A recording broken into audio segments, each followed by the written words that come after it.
പ്രിയരെ നമസ്കാരം. വിഷ്ണു പുരാണത്തിൻ്റെ 15-ാം വീഡിയോയിലേക്ക് ഏവർക്കും ഹൃദ്യമായ സ്വാഗതം.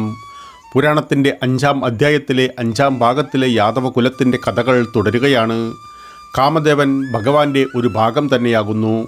രുദ്രനാൽ ഭസ്മീകരിക്കപ്പെട്ട ശേഷം വീണ്ടും ഒരു അവതാരം പ്രാപിക്കാൻ കാമദേവൻ പരമാത്മാവിൽ അഭയം പ്രാപിച്ചു. അങ്ങനെ കാമദേവൻ രുക്മിണിയുടെ ആദ്യ പുത്രനായ പ്രത്യുമ്നനായി ജനിച്ചു. എന്നാൽ ജനനത്തിന് തൊട്ടു പിന്നാലെ പ്രത്യുമ്നൻ ശംബരൻ എന്ന അസുരനാൽ തട്ടിക്കൊണ്ടുപോകപ്പെട്ടു. ആ അസുരൻ കുഞ്ഞിനെ കടലിൽ എറിഞ്ഞു. ഒരു മത്സ്യം കുഞ്ഞിനെ മുഴുവനായി വിഴുങ്ങി. യാദൃശ്ചികമായി ഒരു മുക്കുവൻ ആ മത്സ്യത്തെ പിടികൂടി ശംബരാസുരൻ്റെ അടുക്കള മേശയിലെത്തിച്ചു. പാചകക്കാരൻ മത്സ്യം മുറിച്ചപ്പോൾ അതിൻ്റെ വയറ്റിൽ അതിമനോഹരമായൊരു കുഞ്ഞിനെ കണ്ടെത്തി. അടുക്കളയുടെ മേൽനോട്ടക്കാരിയായ മായാവതിക്ക് കുഞ്ഞിനെ കണ്ടപ്പോൾ അതിയായ സന്തോഷം തോന്നി. അവൾ കുഞ്ഞിനെ സ്നേഹത്തോടെയും വാത്സല്യത്തോടെയും വളർത്താൻ തുടങ്ങി. ഒരിക്കൽ നാരദൻ മായാവതിയുടെ അടുക്കളയിലെത്തി ചോദിച്ചു, മായാവതി, നിന്റെ മടിയിലിരിക്കുന്നത് ആരാണെന്ന് നിങ്ങൾക്ക് മനസ്സിലായോ? ഇല്ല ദേവർഷേ, എനിക്കിവനെ ഒരു മത്സ്യത്തിൻ്റെ വയറ്റിൽ നിന്ന് കിട്ടിയതാണ്, മായാവതി അറിയിച്ചു. അപ്പോൾ നാരദൻ പറഞ്ഞു, ഇവൻ മുൻ ജന്മത്തിൽ നിങ്ങളുടെ ഭർത്താവായിരുന്ന കാമദേവനാണ്. നിങ്ങൾ ഇവൻ്റെ പത്നി രതിയും. ഈ ജന്മത്തിൽ അവൻ കൃഷ്ണൻ്റെ മകനായ പ്രത്യുമ്നനായി അവതരിച്ചു. സത്യം ബോധിച്ച മായാവതി നാരദനെ ബഹുമാനാധിക്യത്തോടെ വന്ദിച്ചു.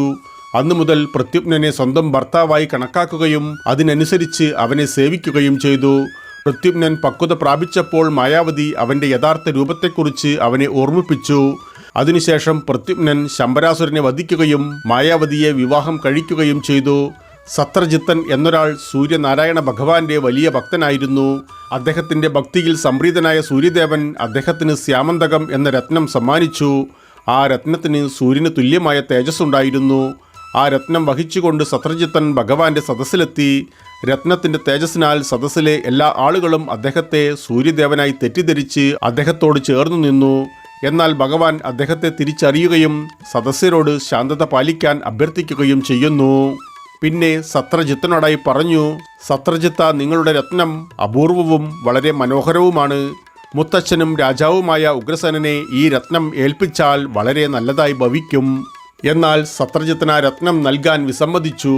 പിന്നീടൊരു ദിവസം സത്രജിത്തൻ്റെ സഹോദരനായ പ്രസേനജിത്തൻ ഈ രത്നം കഴുത്തിൽ ധരിച്ച് വേട്ടയാടുവാൻ വനത്തിലേക്ക് പോയി. കാട്ടിൽ വെച്ച് ഒരു സിംഹം പ്രസേനജിത്തനെ കൊന്ന് രത്നം തട്ടിയെടുത്തു. കരടികളുടെ രാജാവായ ജാംബവാൻ എന്നും അറിയപ്പെടുന്ന ജാംബവന്തൻ സിംഹത്തെ കൊന്ന് രത്നം സ്വന്തം ഗുഹയിലേക്ക് കൊണ്ടുപോയി കുട്ടികൾക്ക് കളിക്കാൻ കൊടുത്തു.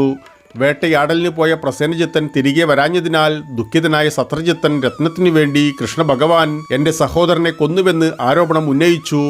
ആ അപകടത്തിൽ താൻ ഉത്തരവാദിയാണെന്ന് കേട്ടപ്പോൾ ഭഗവാൻ കൃഷ്ണൻ തന്നെ വനത്തിലേക്ക് പോയി.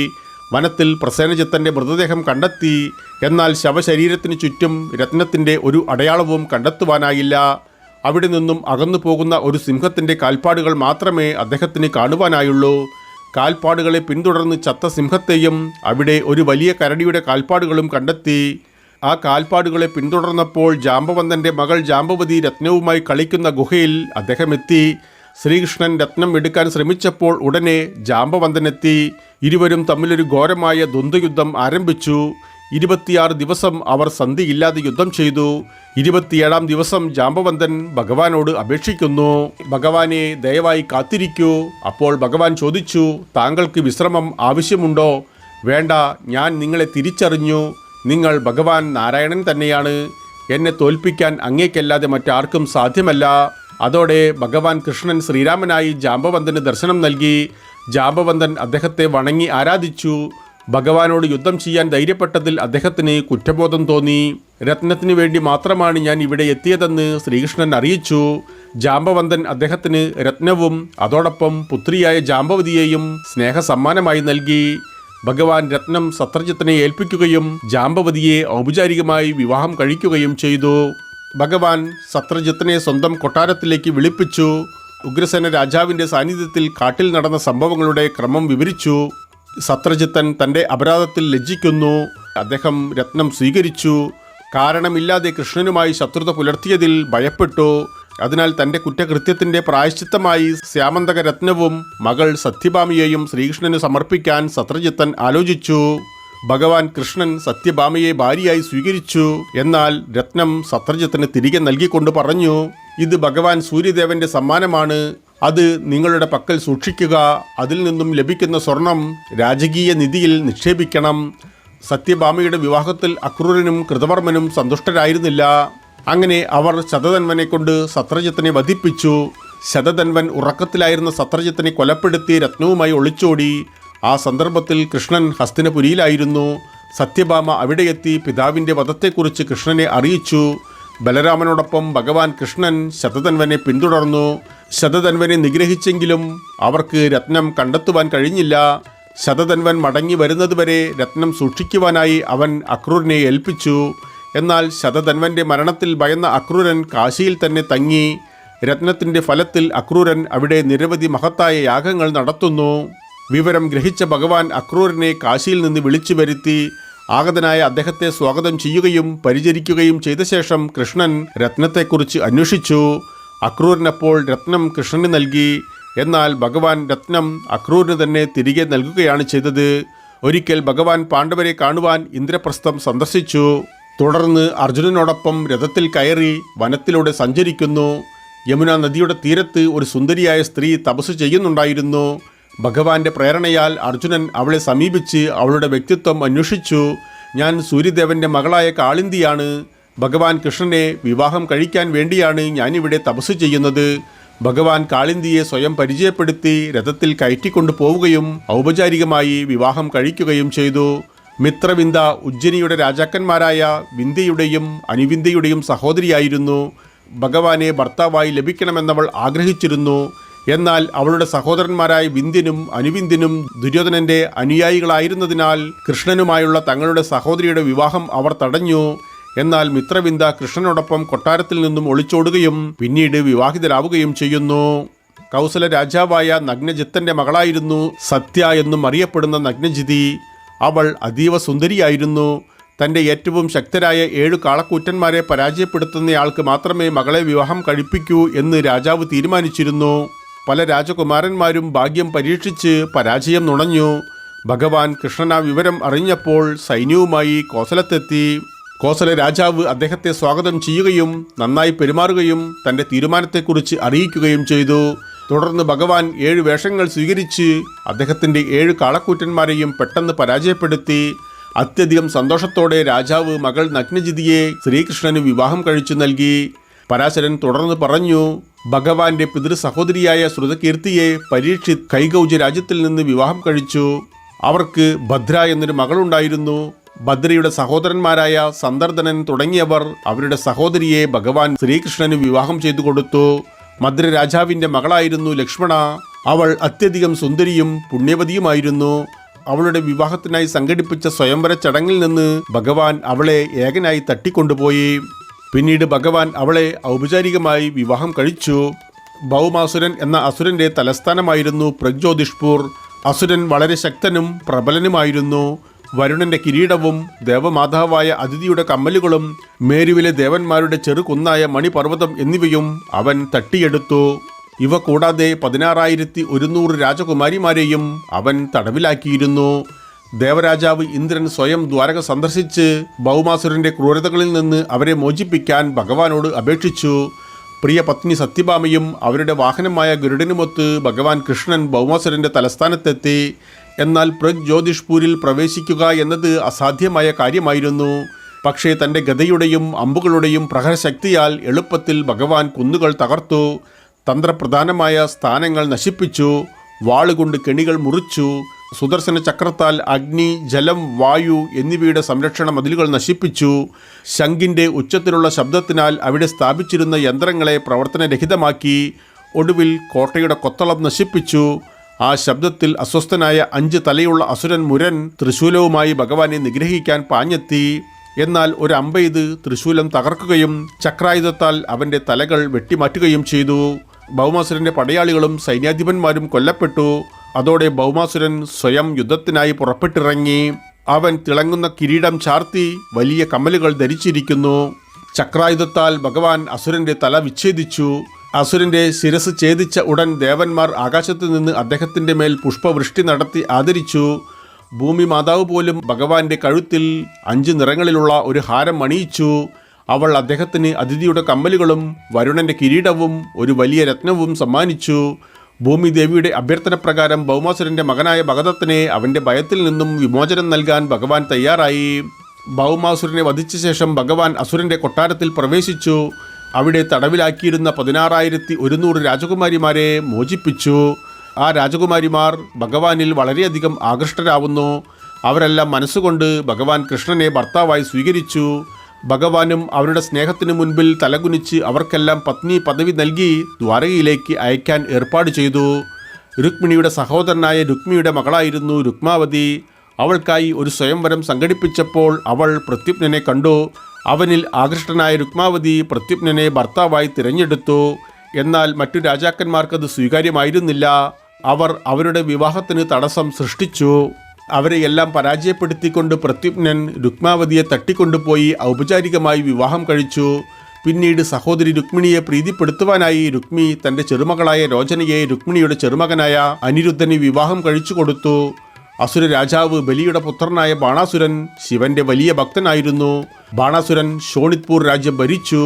ഭഗവാൻ ശിവന്റെ അനുഗ്രഹത്താൽ അദ്ദേഹത്തിന് 1000 കൈകൾ ലഭിക്കുന്നു. ഇന്ദ്രൻ ഉൾപ്പെടെയുള്ള എല്ലാ ദേവന്മാരും അദ്ദേഹത്തെ സേവിച്ചിരുന്നു. അങ്ങനെ തൻ്റെ ശാരീരിക ശക്തിയാൽ അന്ധനായ ബാണാസുരൻ തൻ്റെ ശക്തിക്ക് സമാനമായ ഒരു ശക്തിയെ നേരിടുവാനായി ഭഗവാനിൽ നിന്നൊരു വരം തേടി. ഭഗവാൻ ശിവൻ മൊഴിഞ്ഞു, അല്ലയോ മൂഢ, നിന്റെ പതാക നശിപ്പിക്കപ്പെടുമ്പോൾ നിന്റെ യുദ്ധദാഹം ശമിക്കും. ബാണാസുരന് ഉഷ എന്നൊരു മകളുണ്ടായിരുന്നു. ഒരിക്കൽ അവളൊരു സ്വപ്നം കണ്ടു. ആ സ്വപ്നത്തിൽ അനിരുദ്ധൻ അവളുമായി പ്രണയത്തിലാവുന്നു. ആ സ്വപ്നം അവളെ വളരെയധികം ആശയക്കുഴപ്പത്തിലാക്കി. കുറച്ച് നാളുകൾക്ക് ശേഷം ഉഷയുടെ സുഹൃത്ത് ചിത്രലേഖയുടെ സഹായത്തോടെ അനിരുദ്ധൻ അവളുടെ അന്തഃപുരത്തിലേക്ക് ഒളിച്ചു പ്രവേശിച്ചു. അവൻ അവിടെ രഹസ്യമായി താമസിക്കുകയും ഉഷയുമായുള്ള സഹവാസം വളരെ കാലം ആസ്വദിക്കുകയും ചെയ്തു. എന്നാൽ അധികനാൾ അനിരുദ്ധന്റെ രഹസ്യവാസം ബാണാസുരന്റെ കണ്ണുകളിൽ നിന്ന് മറച്ചു പിടിക്കാൻ കഴിഞ്ഞില്ല. പിടികൂടപ്പെട്ട അനിരുദ്ധൻ ജയിലിൽ അടയ്ക്കപ്പെട്ടു. ദ്വാരകയിൽ അനിരുദ്ധന്റെ ദീർഘകാല അഭാവത്തിൽ എല്ലാവരും ആശങ്കാകുലരായിരുന്നു. അനിരുദ്ധൻ ബാണാസുരന്റെ തടവറയിലാണെന്ന വസ്തുത ഒടുവിൽ നാരദനാണ് വെളിപ്പെടുത്തിയത്. വാർത്ത കേട്ട് ഭഗവാൻ കൃഷ്ണന്റെ സൈന്യം ശോണിത്പൂർ വളഞ്ഞ് ബാണാസുരനെ ആക്രമിച്ചു. കുരബന്ദിയുടെ സമയത്ത്, അതായത് കോട്ടയെ പൂർണ്ണമായും വളഞ്ഞ സമയത്ത് ബാണാസുരന്റെ കൊട്ടാരത്തിലെ പതാക നിലംപൊത്തി. അതോടെ ബാണാസുരനെ സഹായിക്കാൻ ശങ്കരൻ ആഗതനായി. ഭഗവാൻ കൃഷ്ണൻ ബാണാസുരന്റെ എല്ലാ കൈകളും മുറിച്ചു മാറ്റി. ശിവന്റെ അഭ്യർത്ഥനയെ മാനിച്ച് അസുരന്റെ 4 കൈകൾ മാത്രം അവശേഷിപ്പിച്ചു. ബാണാസുരൻ ശ്രീകൃഷ്ണന്റെ മുൻപിൽ തലകുനിച്ച് അനിരുദ്ധനെയും ഉഷയെയും ആദരവപൂർവ്വം അദ്ദേഹത്തിന്റെ മുൻപാകെ കൊണ്ടുവന്ന് സമർപ്പിച്ചു. അവരോടൊപ്പം ഭഗവാൻ കൃഷ്ണൻ ദ്വാരകയിലേക്ക് മടങ്ങി. ദ്വാരകയിൽ വെച്ച് ഉഷയുടെയും അനിരുദ്ധന്റെയും ഔപചാരിക വിവാഹം നടന്നു. ഒരിക്കൽ ഭഗവാൻ കൃഷ്ണന്റെ പുത്രന്മാർ വനം സന്ദർശിച്ചപ്പോൾ അവിടെയുള്ള ഒരു ആഴമുള്ള കിണറ്റിൽ ഒരു വലിയ ഓന്ത് വീണുകിടക്കുന്നത് അവർ കണ്ടു. അതിനെ പുറത്തെടുക്കുവാൻ അവർ പരമാവധി പരിശ്രമിച്ചു. പക്ഷേ ഫലമുണ്ടായില്ല. അതിനാൽ രാജകുമാരന്മാർ കൊട്ടാരത്തിലേക്ക് മടങ്ങി ഈ വിചിത്രമായ സംഭവം ഭഗവാൻ കൃഷ്ണനോട് പറഞ്ഞു. ഭഗവാൻ കൃഷ്ണൻ അടുത്തെത്തി ഇടത് കൈകൊണ്ട് ഓന്തിനെ എളുപ്പത്തിൽ പുറത്തെടുത്തു. ആ ഓന്ത് പുറത്തു വന്നയുടൻ അതൊരു ദിവ്യനായി മാറുകയും അദ്ദേഹം ഭഗവാനെ വണങ്ങുകയും ചെയ്തു. അദ്ദേഹം മൊഴിഞ്ഞു, അല്ലയോ ഭഗവാനെ, ഞാൻ നൃഗനാണ്. എൻ്റെ പിതാവ് ഇക്ഷ്വാകു രാജാവാണ്. എൻ്റെ ജീവിതത്തിൽ ഞാൻ ബ്രാഹ്മണർക്ക് എണ്ണമറ്റ പശുക്കളെ ദാനം ചെയ്തിരുന്നു. എന്നാൽ ഒരിക്കൽ ഞാൻ ദാനം ചെയ്ത ഒരു പശു എൻ്റെ ഗോശാലയിലേക്ക് തന്നെ മടങ്ങിയെത്തി. അബദ്ധത്തിൽ ഞാൻ അതിനെ മറ്റൊരു ബ്രാഹ്മണന് ദാനം ചെയ്യാൻ തീരുമാനിച്ചു. എൻ്റെ ഈ പ്രവൃത്തി 2 ബ്രാഹ്മണർക്കിടയിൽ ഒരു തർക്കം സൃഷ്ടിക്കുന്നതിലേക്ക് നയിക്കുന്നു. എൻ്റെ ജ്ഞാനം അവരുടെ തർക്കം പരിഹരിക്കുന്നതിൽ പരാജയപ്പെട്ടു. 2 ബ്രാഹ്മണരും അതൃപ്തരായി മടങ്ങി. എന്നാൽ എൻ്റെ മരണത്തിന് ശേഷം എനിക്ക് ആ പ്രവൃത്തിയുടെ വിധിയെ നേരിടേണ്ടി വന്നു. അതിൻ്റെ ഫലമായി അന്നു മുതൽ ഞാനൊരു ഓന്തിൻ്റെ രൂപത്തിൽ ഈ കിണറ്റിൽ കുടുങ്ങിക്കിടക്കുന്നു. ഹേ ഭഗവാനെ, ഇപ്പോൾ നിങ്ങളുടെ കൈകളുടെ കൃപയുള്ള സ്പർശനത്താൽ എനിക്ക് മോക്ഷം ലഭിച്ചു. ശേഷം രാജാവ് നൃഗൻ ഭഗവാനെ പ്രദക്ഷിണം ചെയ്തതിനു ശേഷം തൻ്റെ സ്വർഗീയ വാസസ്ഥലത്തേക്ക് മടങ്ങി. ഒരിക്കൽ ബലരാമനും കൃഷ്ണനും നന്ദപിതാവിനെ ദർശിക്കാൻ വൃന്ദാവനത്തിലേക്ക് പോയിരുന്നു. അതേസമയം കരുഷയിലെ രാജാവായ പൗണ്ഡ്രകൻ ഭഗവാൻ കൃഷ്ണന്റെ അടുക്കിലേക്ക് ഒരു ദൂതനെ അയച്ചു. അയാൾ കൃഷ്ണനോട് എന്നെ അയച്ചത് ഭഗവാൻ വസുദേവനാണെന്ന് പരിചയപ്പെടുത്തി. ദൂതൻ കൊണ്ടുവന്ന സന്ദേശം കൃഷ്ണൻ വായിച്ചു. ജനങ്ങൾക്ക് എൻ്റെ അനുഗ്രഹം നൽകാൻ ഞാൻ ഒരു അവതാരം എടുത്തിരിക്കുന്നു. നീ വ്യാജമായി സ്വയം വാസുദേവൻ എന്ന് നാമകരണം ചെയ്യുകയും എൻ്റെ ചിഹ്നം വഹിക്കുകയും ചെയ്യുന്നു. എന്നിൽ അഭയം തേടുക, അല്ലെങ്കിൽ യുദ്ധത്തെ നേരിടുക. പൗണ്ഡ്രകന്റെ സന്ദേശം ശ്രവിച്ച ഉഗ്രസേനനും മറ്റു കൊട്ടാരവാസികളും ഉറക്കെ ചിരിക്കാൻ തുടങ്ങി. പൗണ്ഡ്രകന്റെയും അവന്റെ സൈന്യത്തിന്റെയും മേൽ ചക്രായുധം പ്രയോഗിക്കുമെന്ന മറുപടി അറിയിക്കാൻ ഭഗവാൻ ദൂതനോട് ആവശ്യപ്പെട്ടു. സന്ദേശം ലഭിച്ച പൗണ്ഡ്രകൻ 2 അക്ഷൗഹിണി സൈന്യങ്ങളുമായി ദ്വാരകയെ ആക്രമിച്ചു. കാശി രാജാവ് പൗണ്ഡ്രകന്റെ ആത്മസുഹൃത്തായിരുന്നു. 3 അക്ഷൗഹിണി സൈന്യങ്ങളുമായി അദ്ദേഹം പൗണ്ഡ്രകനെ സഹായിച്ചു. ശംഖ്, ചക്രം, ഗദ, താമര എന്നിവ ധരിച്ച് പൗണ്ഡ്രകൻ കൃത്രിമ വാസുദേവനായി മാറി. സ്വസ്തിക, കൗസ്തുഭം കൂടാതെ വാസുദേവന്റെ വേഷഭൂഷാദികളും ധരിച്ചിരുന്നു. പൗണ്ഡ്രകന്റെ കോമാളിയെപ്പോലുള്ള വസ്ത്രധാരണം കണ്ട ജനങ്ങളെല്ലാം ചിരിക്കാൻ തുടങ്ങി. നിമിഷങ്ങൾക്കുള്ളിൽ ഭഗവാൻ അവന്റെ എല്ലാ ആഭരണങ്ങളും അഴിച്ചുമാറ്റി. ചക്രായുധം അവന്റെ തല വെട്ടിമാറ്റുന്നു. പിന്നീട് ഒരു അമ്പിനാൽ ഭഗവാൻ കാശി രാജാവിന്റെ തലയും ഛേദിച്ചു. അദ്ദേഹത്തിന്റെ കൊട്ടാരത്തിന്റെ കവാടത്തിന് മുൻപിൽ ആ തല വന്ന് പതിച്ചു. കാശി രാജാവിന്റെ പുത്രനായ സുദക്ഷിണൻ പിതാവിന്റെ വധത്തിന് പ്രതികാരം ചെയ്യാൻ ഒരു വലിയ യാഗം സംഘടിപ്പിച്ചു. കൃത്യൻ എന്ന ഒരു അസുരൻ ആ യാഗത്തിൽ നിന്ന് ഉത്ഭവിക്കുകയും ദ്വാരകയെ ചുട്ടരിക്കാൻ തുടങ്ങുകയും ചെയ്തു. സർവ്വമാലോകരും സംരക്ഷിക്കണമെന്ന് കൃഷ്ണനോട് അപേക്ഷിച്ചു. ഭഗവാൻ അവരോട് ഭയരഹിതരായി നിലകൊള്ളാൻ ആവശ്യപ്പെടുകയും തന്റെ ചക്രായുധമായ സുദർശനത്തോട് കൃത്യനെ നിഗ്രഹിക്കുവാൻ കൽപ്പിക്കുകയും ചെയ്യുന്നു. സുദർശനം അഗ്നിയെ അണച്ച് കൃത്യനെ നിഗ്രഹിച്ച് കാശിയെ നശിപ്പിച്ചു. ശേഷം ആ ആയുധം ഭഗവാന്റെ വിരലിലേക്ക് തിരികെ വന്നു. ഒരിക്കൽ ദ്വിവിധൻ എന്നൊരു കുരങ്ങൻ ജീവിച്ചിരുന്നു. അവൻ ഭൗമാസുരന്റെ സുഹൃത്തു കൂടിയാണ്. ശ്രീകൃഷ്ണൻ ഭൗമാസുരനെ വധിച്ചതായി കേട്ടപ്പോൾ ദ്വിവിധൻ രാജ്യത്ത് വലിയ തോതിലുള്ള നാശം വിതയ്ക്കാൻ ശ്രമിച്ചു. രാജ്യത്തെ അവന്റെ കലാപപ്രവർത്തനങ്ങൾ ഭഗവാൻ കൃഷ്ണന്റെ പ്രജകളെ ഭയപ്പെടുത്താൻ തുടങ്ങി. അവന്റെ ക്രൂരപ്രവർത്തനങ്ങൾക്കിടെ മധുരതരമായ സംഗീതം അവൻ ശ്രവിച്ചു. മധുര സംഗീതത്തിൽ ആകൃഷ്ടനായ കുരങ്ങൻ രൈവത പർവ്വതത്തിലേക്ക് ആകർഷിക്കപ്പെട്ടു. അവിടെ സുന്ദരികളായ യുവതികളെയും അവർക്കിടയിൽ ബലരാമനെയും കണ്ടു. കുരങ്ങൻ അവരോട് അസഭ്യമായി പെരുമാറാൻ തുടങ്ങി. അവന്റെ അസഭ്യത്തിൽ ക്ഷുഭിതനായ ബലരാമൻ സുനന്ദ എന്ന ദൈവിക ആയുധമായ ഉലക്ക കൊണ്ട് അടിച്ച് കുരങ്ങിനെ കൊന്നു. ശ്രീകൃഷ്ണന്റെയും ജാമ്പവതിയുടെയും പുത്രനായ സാമ്പൻ ദുര്യോധനന്റെ മകളായ ലക്ഷ്മണയെ അവളുടെ സ്വയംവര ചടങ്ങിൽ നിന്നും തട്ടിക്കൊണ്ടുപോയി. കോപാകുലരായ കൗരവർ അവരെ പിന്തുടർന്ന് കഷ്ടപ്പെട്ട് സാമ്പനെ പിടികൂടി ബന്ധനസ്ഥനാക്കി. ആ വാർത്തയറിഞ്ഞ യദുവംശികൾ കൗരവരെ ആക്രമിക്കാൻ ഒരുക്കങ്ങൾ ആരംഭിച്ചു. എന്നാൽ ബലരാമൻ അവരെ സമാധാനിപ്പിച്ച് സന്ധി സംഭാഷണത്തിനായി ഹസ്തിനപുരിയിലെത്തി. അദ്ദേഹത്തിന് കൗരവരിൽ നിന്നും ഊഷ്മളമായ സ്വീകരണമാണ് അവിടെ ലഭിച്ചത്. ബലരാമൻ അവരെ അറിയിച്ചു, സാമ്പനെ അവന്റെ നവവധുവുമായി എൻ്റെ കൂടെ യാത്രയാക്കണമെന്ന് രാജാവായ ഉഗ്രസേനന്റെ കൽപ്പനയുണ്ട്. ബലരാമന്റെ വാക്കുകൾ കേട്ട കൗരവർ കോപാകുലരായി യദുവംശികളെ പരിഹസിക്കാൻ തുടങ്ങി. കൗരവരുടെ പരിഹാസത്തിൽ കുപിതനായ ബലരാമൻ യമുന നദിയെ ഹസ്തിനപുരി പട്ടണത്തിലേക്ക് തിരിച്ചുവിടാൻ ഉഴുതു ചാലെടുക്കാൻ സ്വന്തം കലപ്പ പ്രയോജനപ്പെടുത്തി. നഗരം കുലുങ്ങാൻ തുടങ്ങിയപ്പോൾ കൗരവർ ആശയക്കുഴപ്പത്തിലായി ബലരാമനോട് ക്ഷമ ചോദിച്ചു. ബലരാമൻ അവരെ ഭയപ്പെടേണ്ടതില്ലെന്ന് സമാശ്വസിപ്പിച്ച് സാമ്പനെയും നവവധു ലക്ഷ്മണയെയും കൂട്ടി ദ്വാരകയിലേക്ക് മടങ്ങി. ഒരിക്കൽ ഭഗവാൻ കൃഷ്ണൻ തൻ്റെ കൊട്ടാരത്തിലുള്ളപ്പോൾ ഒരു ദൂതൻ അവിടെയെത്തി. ജരാസന്ധൻ ബലമായി തടവിലാക്കിയ രാജാക്കന്മാരായിരുന്നു ദൂതനെ അയച്ചത്. ദൂതൻ ആ രാജാക്കന്മാരുടെ ദുരിതങ്ങൾ ഭഗവാൻ ശ്രീകൃഷ്ണനോട് വിവരിച്ചു. ഹേ ലോകനാഥ, ദയവായി ഞങ്ങളുടെ ദുരിതങ്ങളിൽ നിന്ന് ഞങ്ങളെ മോചിപ്പിക്കണമേ. ഞങ്ങൾ ജരാസന്ധൻ്റെ ബന്ധനത്തിലാണ്. ഞങ്ങൾ നിങ്ങളുടെ ദർശനം ആഗ്രഹിക്കുന്നു. ദയവായി നിങ്ങളുടെ കൃപ ഞങ്ങളിൽ ചൊരിയണമേ എന്ന അഭ്യർത്ഥന അവർ ദൂതൻ മുഖാന്തരം അറിയിച്ചു. കൃത്യസമയത്ത് ഉചിതമായ നടപടിയെടുക്കുമെന്ന് ഉറപ്പു നൽകിക്കൊണ്ട് കൃഷ്ണൻ ദൂതനെ പറഞ്ഞയച്ചു. അതേസമയം ദേവർഷി നാരദൻ കൊട്ടാരത്തിലെത്തി. ഒരു മഹത്തായ രാജസൂയ യജ്ഞം സംഘടിപ്പിക്കുവാനുള്ള യുധിഷ്ഠിരന്റെ ഉദ്ദേശത്തെക്കുറിച്ചും ചടങ്ങിൽ പങ്കെടുക്കുവാൻ ഭഗവാനെ ക്ഷണിച്ചതിനെക്കുറിച്ചും അറിയിച്ചു. ഭഗവാൻ തൻ്റെ സുഹൃത്തായ ഉദ്ധവനോട് ആദ്യം എവിടേക്ക് പോകണമെന്ന് ഉപദേശം ചോദിച്ചു.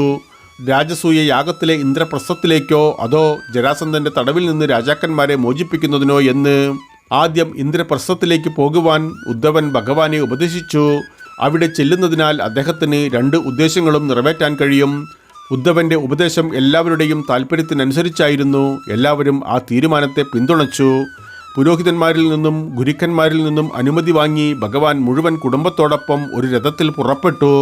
ഇന്ദ്രപ്രസ്ഥത്തിൽ പാണ്ഡവർ ഭഗവാന് ഹൃദയംഗമമായ സ്വീകരണം നൽകി. ഭഗവാന്റെ ആജ്ഞപ്രകാരം മായാസുരൻ യുധിഷ്ഠിരന് വേണ്ടി ദിവ്യമായി കാണപ്പെടുന്ന ഒരു കൊട്ടാരം പണിതു. കൊട്ടാരത്തിലെ അറകൾ ഒരു അത്ഭുതകരമായ വാസ്തുവിദ്യയായിരുന്നു. അതിൻ്റെ തിളങ്ങുന്ന മിനുസമാർന്ന തറ വെള്ളം പോലെ കാണപ്പെട്ടു. അതേസമയം ജലാശയങ്ങൾ വെണ്ണക്കല്ലുകൾ പാകിയ തറ പോലെ ദൃശ്യം നൽകി. യുധിഷ്ഠിരന്റെ രാജസൂയ യാഗത്തിനിടെ എല്ലാ പാണ്ഡവരും രാജാക്കന്മാരെ കീഴടക്കാനും അവരുടെ രാജ്യത്തിൻ്റെ അതിരുകൾ വികസിപ്പിക്കുവാനും എല്ലാ ദിശകളിലേക്കും പുറപ്പെട്ടു.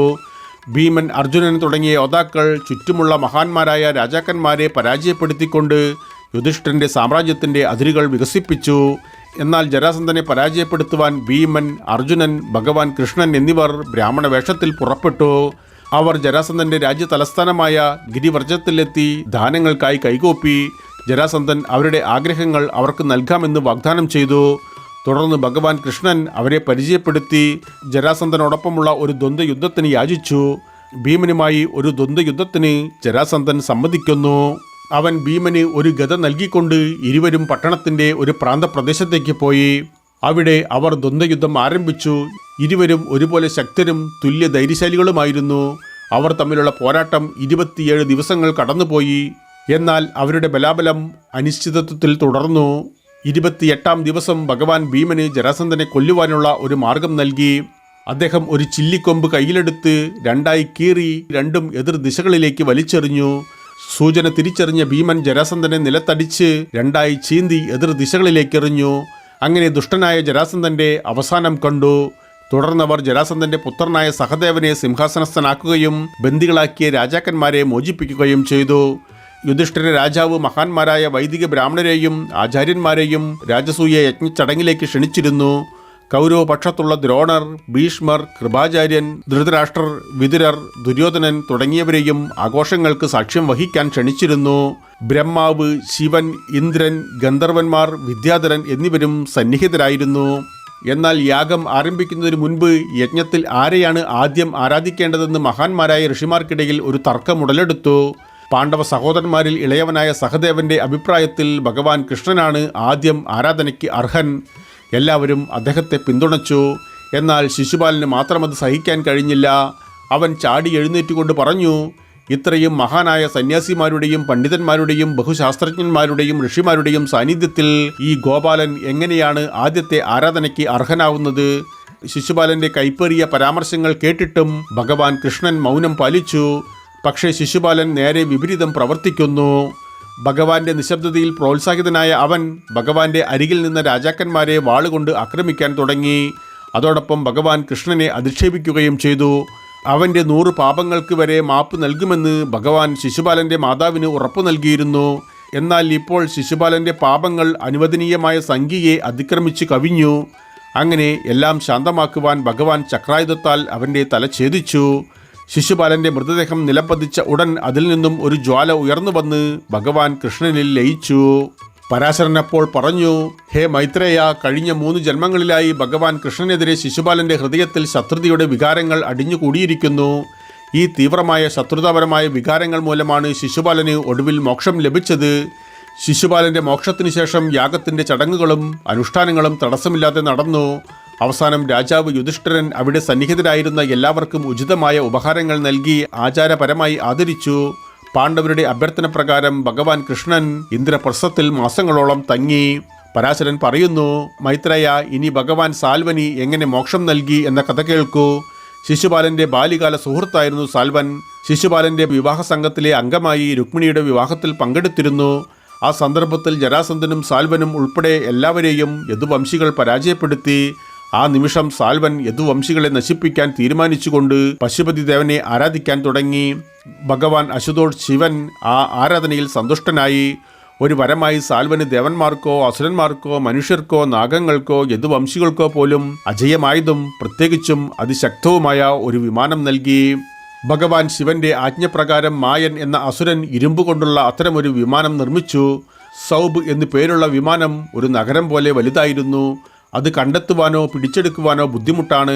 ഒരാൾ ആഗ്രഹിക്കുന്നത്ര വേഗത്തിൽ അതിന് സഞ്ചരിക്കുവാൻ കഴിയും.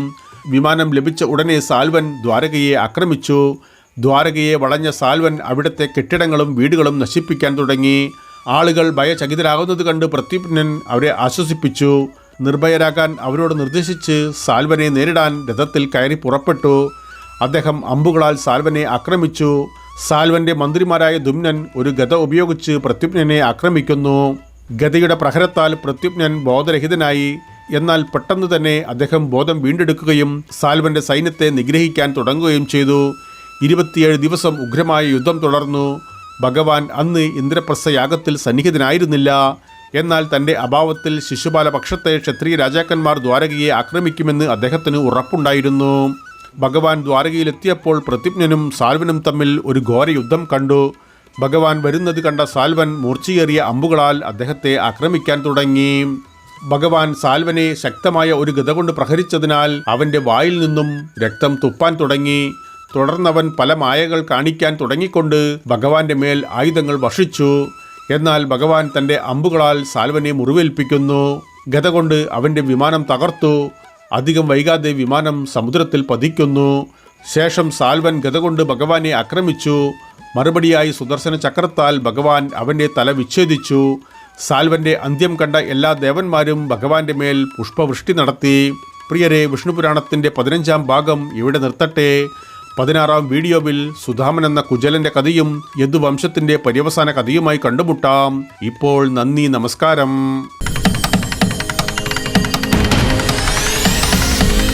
പ്രിയരെ, വീഡിയോ കാണുന്നതോടൊപ്പം ചാനൽ വരിക്കാരാകുവാനും അറിയിപ്പുകൾ ലഭിക്കുന്നതിനായി കുടമണി ചിഹ്നം പ്രവർത്തനക്ഷമമാക്കുവാനും ഈ കഥയിൽ നിങ്ങൾ തൃപ്തരാണെങ്കിൽ നിങ്ങളുടെ ഇഷ്ടം അറിയിക്കുവാനും മറ്റുള്ളവരുമായി പങ്കുവയ്ക്കുവാനും മറക്കരുതേ പ്രിയ സുഹൃത്തുക്കളെ.